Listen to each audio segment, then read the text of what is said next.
fallout from Russia hitting this Ukrainian nuclear plant, the largest of its type in all of Europe. They say everything's fine, relax. So why are people in Europe not relaxing? You know, this whole nuclear thing and what could have been, and we still hope that everything, to Dre's point, has been put out and dealt with. We thought we'd get a nuclear expert here to sort of weigh what's going on. Lightbridge Corporation is a nuclear fuel technology development company, for lack of a better term, and it's pretty good at addressing all the energy issues, climate issues, all of that around the planet. And its CEO, kind enough to join us right now, Seth Grae. Mr. Grae, very good to have you. Pleasure to be here, Neil.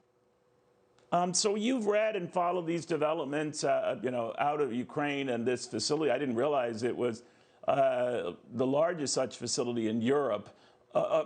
At face value, we're told the problem is avoided. The fire's out. Everything's going to be okay. Do you believe that?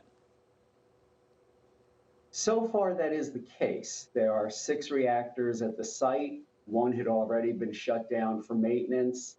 1 is operating at 60% power, and then the others have been shut down by the personnel at the site. So they're operating that 1 reactor very safely at 60%. Now, the International Atomic Energy Agency in Vienna is supposed to help verify all of this for the safety and security of the reactors.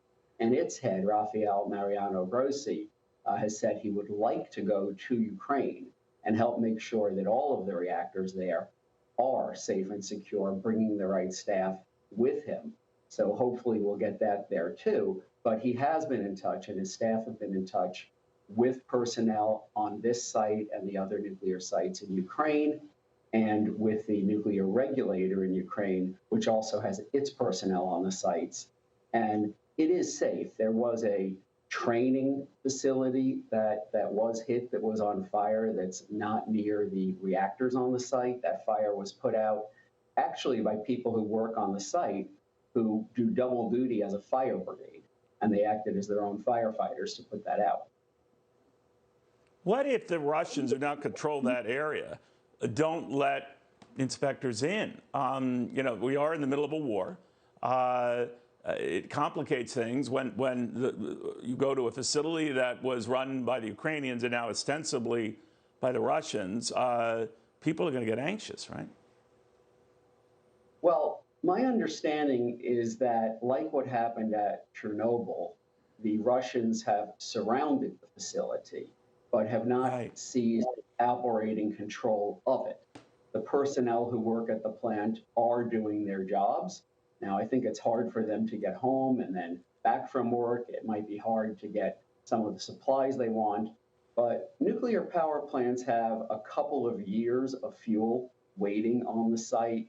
They have a lot of redundancy on the site. They can operate for a long time without being resupplied.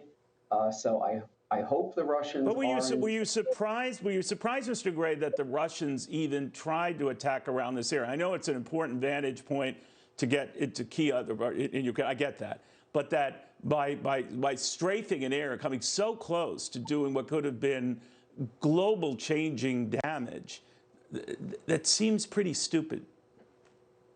Yeah, I agree with you. I would hope that there would be other areas like population centers that would also be off limits.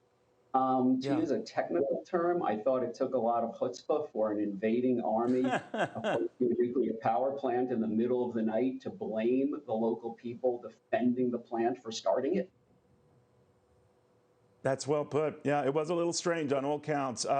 But your words are reassuring that hopefully this didn't end up being as bad as it could have. And Seth Grae, Lightbridge Corporation, the president and CEO.